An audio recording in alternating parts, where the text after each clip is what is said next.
শুভ সকাল বন্ধুরা। কারখানা থেকে উঠে তাড়াহুড়ো করে এখানে আমি রান্না চাপিয়ে দিচ্ছি।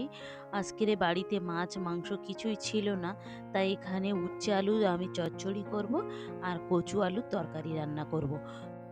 রান্না বান্না করে খাওয়া দাওয়া করে আজকের একটা জায়গায় যাব, আর কোন জায়গায় যাব অবশ্যই আপনাদেরকে সঙ্গে করে নিয়ে যাব। চলুন রান্না ওটাও করে নিই।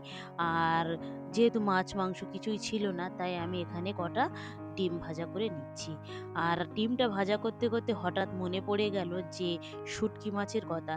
যে শুটকি মাছগুলো এনেছিল সেই শুটকি মাছ তো কোনোদিন রান্না করা হয়নি, আর তার কথা মনেও ছিল না। হঠাৎ করে মনে পড়তে খানিকটা শুটকি আমি বের করেছি, এখানে লোটে শুটকি বের করে এটাকে ছোট ছোট টুকরো করে কেটে নিয়েছি। নিয়ে এটাকে আমি খানিকক্ষণ জল দিয়ে ভিজিয়ে রেখে দিচ্ছি। খুব সুন্দরভাবে এটাকে পরিষ্কার করে ধুয়ে নেব। নিয়ে তারপরে এই শুটকির ভুনাটা আমি রান্না করে নেব। এই যে এইদিকে আমি চাপিয়ে দিয়েছি শুটকির ভুনাটা, বেশি করে আমি এখানে লঙ্কা দিয়েছিলাম, পেঁয়াজ দিয়েছিলাম, দিয়ে খুব সুন্দর করে একটা ভুনা রেসিপি করে নিয়েছি। গোটা রসুনও ছিল। এই গোটা রসুনগুলো ভাতে মাখিয়ে খেতে কিন্তু খুব মজা লেগেছিল।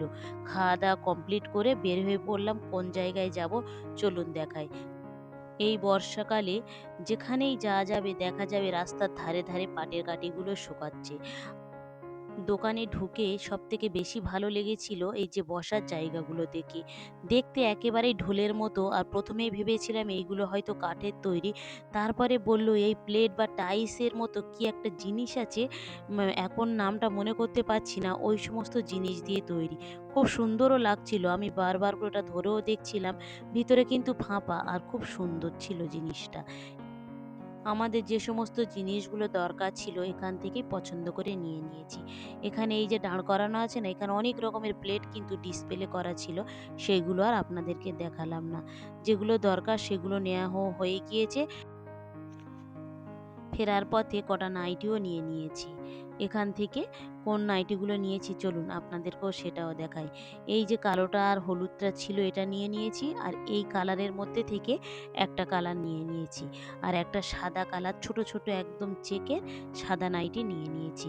চলুন, মেয়ের জন্যও নাইটি খোঁজ করছিলাম যে অত ছোট বাচ্চাদের নাইটি এনার কাছে রাখে না, তাই আর মেয়ের জন্য নেওয়া হলো না, আর ওর আব্বুর জন্য নেওয়া হয়েছে দুটো গেঞ্জি। আর এবারে চলুন বাড়ি ফিরে যাই। ছেলেটা বাড়িতেও একা আছে। ভিডিওটা তাহলে এখানেই শেষ করছি। ভালো থাকবেন, সুস্থ থাকবেন, আর ব্লগটি কেমন লাগলো অবশ্যই জানাবেন। ভালো লাগলে একটা সাবস্ক্রাইব করে দেবেন। দেখা হবে পরবর্তী ব্লগে।